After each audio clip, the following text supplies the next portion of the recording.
गरीबी दूर करने का जो फंडामेंटल 3 रास्ता दुनिया भर के विशेषज्ञों ने बताया है, या तो आपके पास पढ़ाई हो, या आपके पास खेती योग्य जमीन हो, या फिर बिजनेस व्यापार करने के लिए पैसा पूंजी हो।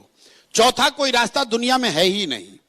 बिजली से आप गरीबी दूर नहीं करते हैं। गरीबी हाउस होल्ड लेवल पे दूर तब होगी जब आपके बच्चे पढ़ेंगे, या फिर आपके पास जमीन होगा, खेती करके आप आगे बढ़ सकते हैं, या अगर दोनों नहीं है तो आपके पास पूंजी हो तो आप रोजी रोजगार दुकान व्यापार करके आगे बढ़ सकते हैं। तो बिहार में 2/3 से ज्यादा परिवार के पास ये तीनों में तीनों चीज नहीं है। पढ़ने की व्यवस्था नहीं है यहां लोगों के पास, और खेती का आलम यह है कि 30-35 बरस से सामाजिक न्याय और समाजवाद की राजनीति होने के बाद बिहार में 60%, यह आंकड़ा याद रखिए, टू बी प्रिसाइज 57% लोग भूमिहीन हैं। देश के स्तर पर सिर्फ 38% लोग भूमिहीन हैं। बिहार में 57% लोग भूमिहीन हैं। यहां भूमि सुधार कभी लागू नहीं किया गया। तो 100 में 60 आदमी के पास तो जमीन है ही नहीं, तो बेचारा खेती कैसे करेगा।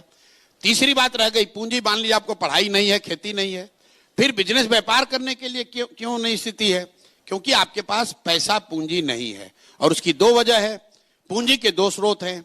एक, जो आप पैसा कमा कर आप बचाते हैं, वो आपका पूंजी हुआ, और दूसरा जो आप बैंकों से कर्ज लेते हैं वो बोरोड कैपिटल है। तो यहां चूंकि पर कैपिटा इनकम इतना कम है कि लोग करीब 100 में 80 आदमी दिन का 100 रुपया नहीं कमा रहा है, तो बेचारा वो बचाएगा क्या और पूंजी कहां से लाएगा? और जिनके पास थोड़ा बहुत पैसा है भी, उनको बैंक वाले लोन नहीं दे रहे हैं, क्योंकि बिहार में सीडी रेशियो है 40%, देश में सीडी रेशियो है 75%।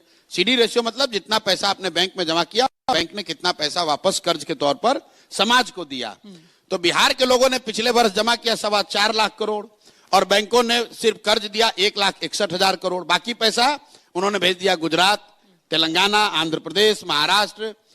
तो भाई, जब तक बिहार में शिक्षा नहीं होगी, तो जब तक बिहार में भूमि सुधार नहीं होगा, और जब तक लोगों के हाथ में पैसा पूंजी नहीं होगा, तो जितने बात यहां हो जाए, जितने वाद चल जाए, बिहार की गरीबी दूर नहीं हो सकती है। तो हम लोग ये कह रहे हैं कि फंडामेंटल लेवल पे ये 3 चीजों के लिए काम होना चाहिए, और काम तब होगा जब लोग इन 3 चीजों के लिए वोट